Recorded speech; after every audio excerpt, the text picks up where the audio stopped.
ఇంధన ధరలు పెరగడంతో జీఎస్టీ పరిధిలోకి దాన్ని తీసుకురావాలి, ట్యాక్సులు తగ్గించాలని డిమాండ్ చేస్తున్నారు. మంచి మంచి నిష్ణాతులు కూడా ఇదే మాట మాట్లాడుతున్నారు.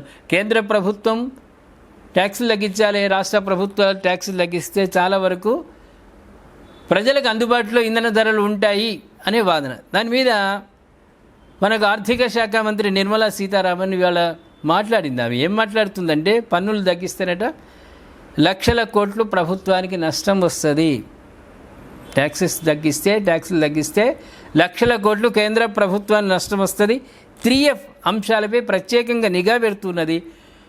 ఇతర పశ్చిమాసియా యుద్ధం ప్రభావం వల్ల డాలర్ వాల్యూ రూపాయికి పడిపోవడంతో ఏమైందంటే, దిగుమతి చేసుకునేటువంటి వస్తువులు బంగారం కానీ ఇతర ఫెర్టిలైజర్ సంబంధించిన యూరియా ఇవన్నీ కూడా ఫెర్టిలైజర్ సంబంధించినవి ఇవన్నీ మనం తీసుకోవడం వల్ల ఎక్కువ భారం పడుతుంది.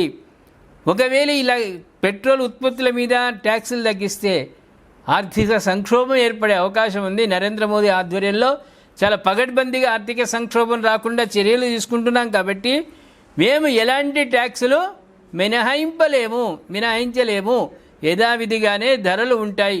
భవిష్యత్తులో ఇంకా వారం రోజుల్లో ₹2 పెరిగితే పెరగవచ్చు, ఆశ్చర్యపోని అవసరం లేదు.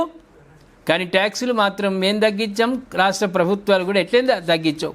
గతంలో మనం చూసినాం కొంతమంది ముఖ్యమంత్రులు, అది నీ శాఖ, మాకేంది, నువ్వు తగ్గిస్తే తగ్గించు, మేము తగ్గియం.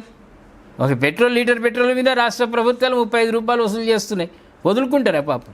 వదులుకోరు. కాబట్టి అటువంటి ఏమీ ఆశలు పెట్టుకోకుండా ప్రజలారా, పెట్రోలియం ఉత్పత్తుల మీద మేము ఎలాంటి ట్యాక్స్ తగ్గించే సాహసం చెయ్యడం లేదు అంటున్నారు. మరి ఆర్థిక మంత్రి నిర్మలా సీతారామన్ మాటలను మనం ఏ విధంగా అర్థం చేసుకుందాం?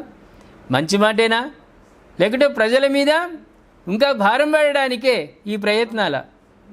దయచేసి కామెంట్ రూపంలో తెలియజేయండి. సబ్స్క్రైబ్ చేసుకోండి, షేర్ చేయండి.